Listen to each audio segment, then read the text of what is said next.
उनके गड्ढे इतने ज्यादा गहरे हो चुके हैं कि अब उन्हें भरना नामुमकिन है। तमाम प्रकार के काम होते हैं, उन कामों में थोड़ा समय लगता है। और उत्तर प्रदेश के झांसी जिले में लगातार बारिश के कारण सड़कों पर जिले में कहीं न कहीं गड्ढे, सड़कें खुदरी पड़ी हुई हैं। उसको लेकर क्या अभियान चल रहा है सरकार का, और खास तौर से नगर निगम क्यों ध्यान नहीं दे रहा है, उसको लेकर तमाम चर्चा को लेकर कांग्रेस से हमारे वैभव भट्टा जी हैं और हमारे भारतीय जनता पार्टी से हमारे साथ जो है संजीव अग्रवाल जी हैं, और उन दोनों से हम चर्चा करेंगे कि आखिरकार शहर के अंदर जो इतने गड्ढे हुए हैं और सड़कों के बेहाल हैं, आखिरकार उन पर निस्तारण क्यों नहीं हो पा रहा है, और क्या वजह है कि शासन तक वो बात पहुंच क्यों नहीं पा रही है, क्यों अधिकारियों की चुप्पी, उसको लेकर भी हम चर्चा करेंगे कि आखिरकार क्यों ऐसा सड़कों का है हाल।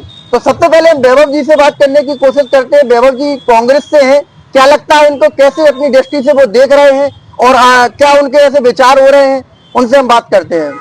वैभव जी, गड्ढों को लेकर बात हो रही है, सड़कों की जो स्थिति खराब है उसको लेकर चर्चा हो रही है, क्या लगता है, क्या विचार रखते हैं आप उसको लेकर? देखिए, अब शब्द जब गड्ढे आया है तो मैं तो यही कहूंगा कि झांसी के जो जनप्रतिनिधि हैं उनके गड्ढे इतने ज्यादा गहरे हो चुके हैं कि अब उन्हें भरना नामुमकिन सा हो गया है, चाहे वो रोड के हो चाहे वो किसी भी चीज के हो।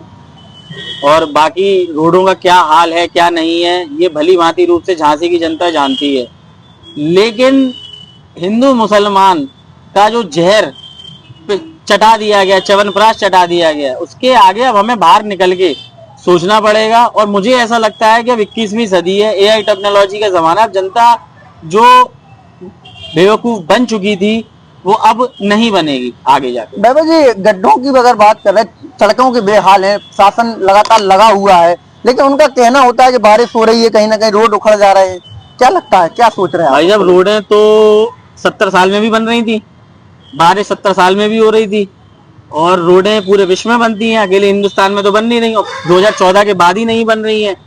तो ये अमृत काल की जितनी योजनाएं यही क्यों गड्ढे में हैं? बाकी आप देखिए, बाकी क्यों नहीं परेशानी होती है? झांसी स्मार्ट सिटी लगातार बन रही है, झांसी भाई साहब, स्मार्ट सिटी का तो नाम ही मत लीजिए आप। स्मार्ट सिटी के नाम से तो रूह कांप जाती है। करोड़ों के तो पौधे लगा दिए गए, समझ में ही नहीं आया कौन से पौधे लग गए, इतने करोड़ों के पौधे लग गए। स्ट्रीट लाइटें लग गई हैं जिनमें करंट आता है। झांसी में लोगों को तो लेकिन विकास दिख रहा है, तब तो भारतीय जनता पार्टी को कहीं ना कहीं बहुमत मिलता है। अब बहुमत कैसे मिलता है ये तो आपको पता है अच्छी तरह से कि कौन कहां से वोट चोरी हो रहा है, कैसे चोरी हो रही है। ब्राजील की मॉडल का नाम हरियाणा में वोट डाल रही है, वो भी 21 बार। तो वोट कैसे मिल रहा है ये तो सबके सामने आ चुका है। तो ये मत बोलिए कि जन समर्थन मिल रहा है।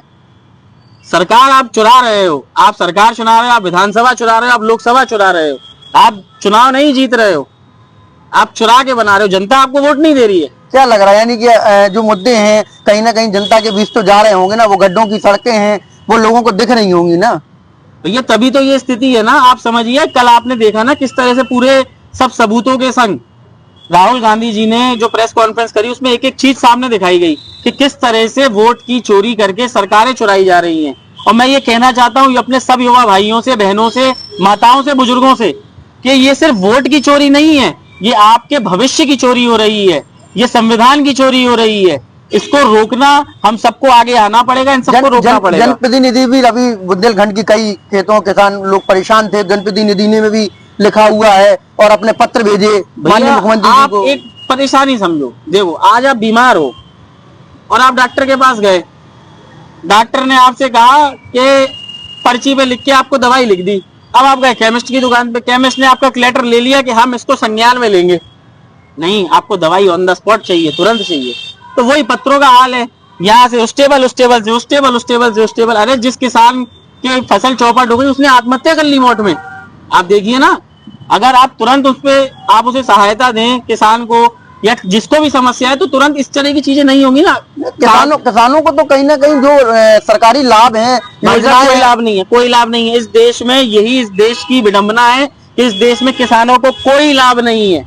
सिर्फ एक नारा जो दिया गया था, जय जवान जय किसान, वो कांग्रेस ने दिया था, उसको आगे बढ़ाने का काम भाजपा ने नहीं किया। हमारे साथ संजीव लाला जी भी हैं, उनसे भी हम बात करेंगे। ये हमारे साथ कांग्रेस के थे, अब हमारे साथ भारतीय जनता पार्टी के संजीव लाला जी हैं। संजीव लाला जी, तमाम ऐसे जो मुद्दे उठ रहे हैं गड्ढों को लेकर, सड़कों को लेकर, क्या सोच रहा है पार्टी, क्या कहीं ना कहीं अधिकारी क्यों ध्यान नहीं दे रहा है? देखिए ऐसा है कि लगातार झांसी के अलावा पूरे देश में प्रदेश में लगातार विकास कार्य चल रहे हैं, और जब विकास कार्य चलते हैं तो कहीं पे पाइपलाइन डलती है, कहीं गैस की लाइन डलती है, कहीं रोड डलती है, तमाम प्रकार के काम होते हैं। तो उन कामों में थोड़ा समय लगता है, और निश्चित रूप से जो झांसी की तस्वीर आज से 20 साल पहले थी और आज की तस्वीर है, बहुत परिवर्तन आया है।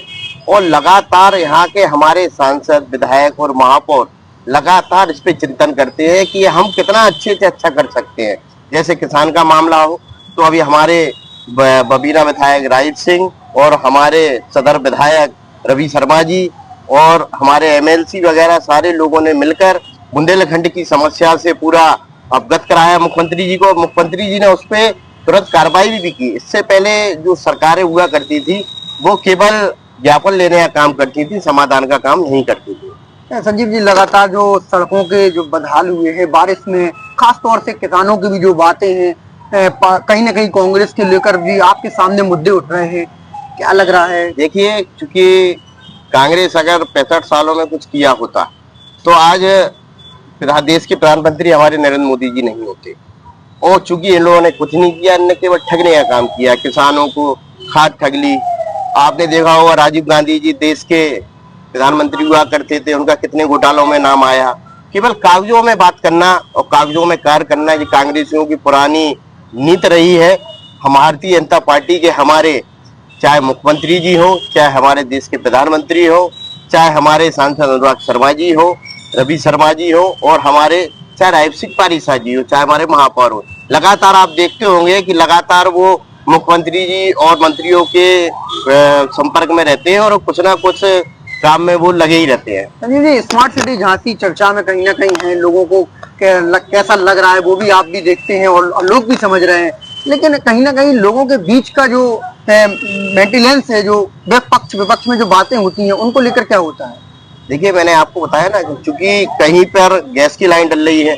अभी गैस की लाइन इसके पहले झांसी में नहीं थी, अब गैस का काम चालू हो गया अंडरू में।